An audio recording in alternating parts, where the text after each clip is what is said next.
अंकित जी, अभी कुछ 2 दिन पहले ही आपसे चर्चा हो रही थी कि हम ऑनलाइन क्यों नहीं करा सकते। आखिर क्या कारण है कि हम एक ऑनलाइन प्रोसेस में नहीं जा पा रहे हैं? तो बड़ी बात यह है कि आखिरकार वो सरकार ने भी बात समझी है और ऑनलाइन व्यवस्था पर वो इस परीक्षा को लेकर आ रही है। ये फैसला क्यों जरूरी था?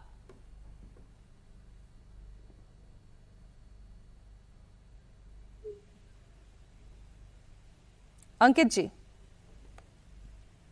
जी मैम, मेरे पास थोड़ी सी आवाज का इशू आ रहा था। Thank you so much. जो जानकारी अभी आपने साझा की शिक्षा मंत्री की तरफ से, निश्चित ही इस जानकारी का स्वागत होना चाहिए। लेकिन इस जानकारी के इस समय पर आने पर, जिस समय आपने कहा कि एनटीए की तरफ से एक चूक होती है और चूक के बाद में आपने री एग्जामिनेशन कराने के लिए भविष्य के लिए कह दिया है कि अब ऑनलाइन परीक्षा कराई जाएगी। ठीक है, ये राहत भरी खबर हो सकती है, लेकिन इस साल जिन बच्चों की परीक्षा बिगड़ गई, जिनके 650 से या 600 से अधिक नंबर आ रहे थे, उन बच्चों के लिए क्या कोई राहत भरी चीज हो सकती थी? एक सवाल शिक्षक के मन में अपने छात्रों को लेकर बना रहेगा। दूसरा बड़ा सवाल जो बना रहेगा वो ये है कि जिस संस्था की वजह से ये हुआ, उसके ऊपर आमूलचूल परिवर्तन के लिए आपने क्या प्लान ऑफ एग्जीक्यूशन दिया? एनटीए को लेकर के जो सवाल उठ रहे हैं, आज से नहीं, 2024 के लेकर के 25 में लेकर आप 26 में खड़े हैं, आपने उसको लेकर के कोई बयान नहीं दिया है। आपने कहा है कि हमें पता है कि कौन लोग कर रहे हैं। जब पता है कि व्याधि कहां है, तो किस किस बात का इंतजार कर रहे थे? यही तो सवाल था कि सिस्टम को पता है कि करने वाले लोग कौन हैं, सिस्टम को पता है कि कहां सब चीज हो रही है। ये तो आप खुद से सवाल को इस तरह से रेज कर दे रहे हैं, हमें पता है। तो पता है तो कर देते ना भाई, आप इंतजार क्यों कर रहे थे?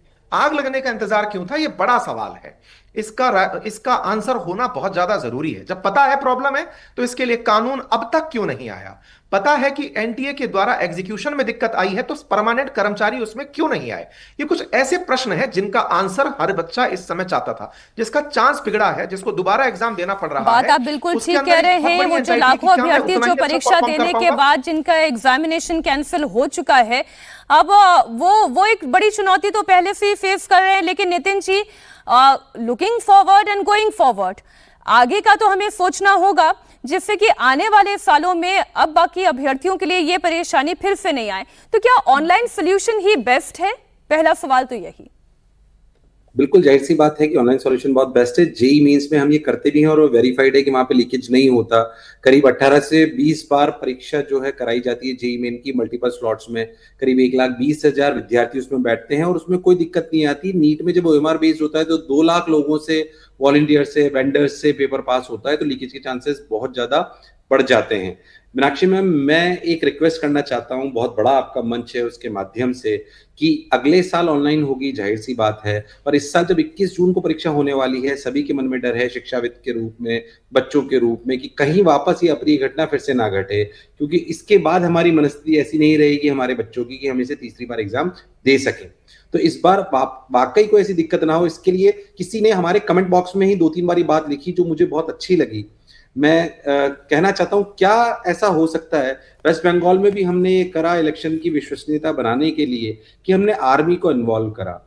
क्या ये जो आपदा है, ये आपदा ही है कि हमें इतने बड़े स्तर पर एग्जामिनेशन वापस कराना पड़ रहा है 23 लाख बच्चों में? क्या हम आर्मी को इन्वॉल्व कर सकते हैं इस प्रक्रिया में, ताकि इंटीग्रिटी ऑफ एग्जामिनेशन बनी रहे, विश्वसनीयता बनी रहे? जहां पर भी प्रिंटिंग प्रेसेस है, वहां पर डिप्लॉयमेंट ऑफ मिलिट्री हो, जब भी वो ट्रांसपोर्ट हो रहे हैं papers to the different cities, तब मिलिट्री का इन्वॉल्वमेंट हो ट्रांसपोर्टेशन में। जब वहां से वो डिफरेंट सेंटर्स पे जा रहे हैं, तब मिलिट्री इन्वॉल्व हो, सेंटर्स में मिलिट्री इन्वॉल्व हो। क्योंकि बच्चों की मनस्थिति की बात है, 23 लाख बच्चों की मनस्थिति अगर खराब हो गई तो देश का भविष्य खराब हो सकता है। तो क्या आर्मी इसमें इन्वॉल्व करी जा सकती है, स्पेशली 21 जून के पेपर को लेकर? हाँ, मैं इस बात का जरूर पक्षधर हूं कि सरकार ने तुरंत निर्णय लिया, कैंसिल कर दिया, तुरंत डेट्स आ गई, बच्चों के पैसे वापस हो रहे हैं, ट्रांसपोर्टेशन की फैसिलिटी दी जाएगी। गेस्चर इस बात को लेकर अच्छा है, हालांकि अप्रिय घटना नहीं होनी चाहिए थी, पर अब आगे ना हो 21 जून को, उसके लिए मिलिट्री की मदद ली जा सकती है। और 2027 के एग्जामिनेशन के लिए ऑनलाइन का हम बहुत स्वागत करते हैं। हाँ, उसमें भी कोई साइबर क्राइम की दिक्कत ना हो, हालांकि चांसेस ऑफ लीकेज कम रहते हैं और वो प्रोसेस वेरीफाइड है जेई मेंस के द्वारा।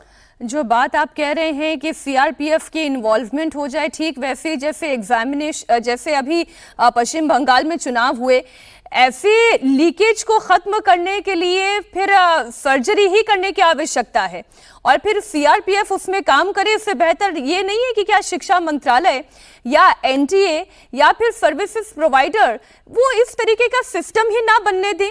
अब जो बात शिक्षा मंत्री धर्मेंद्र प्रधान कह रहे थे कि ये सामाजिक समस्या बन गई है क्योंकि इसमें कोचिंग सेंटर्स की भी भूमिका है। अब वो बात उन्होंने नहीं की, लेकिन मैं आपको कह रही हूं कि कोचिंग सेंटर्स की भी भूमिका है। छोटे छोटे शहरों में बड़ी बड़ी कमाई करने की जो लालच में घूम रहे हैं उनकी भी बड़ी भूमिका है। कहाँ प्रिंटिंग प्रेस, कहाँ ट्रांसपोर्टेशन, कितने बड़े बड़े लीकेजेस हैं।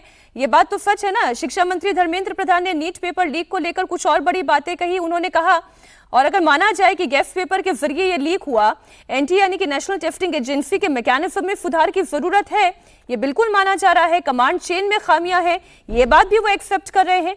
120 टेलीग्राम चैनल्स का जाल है जो इस पूरे पेपर लीक प्रकरण को चैलेंजिंग बना देता है। शिक्षा मंत्री कह रहे हैं कि हम छात्रों के भविष्य को लेकर चिंतित हैं, इसलिए कठोर डिसीजन लेना पड़ रहा है।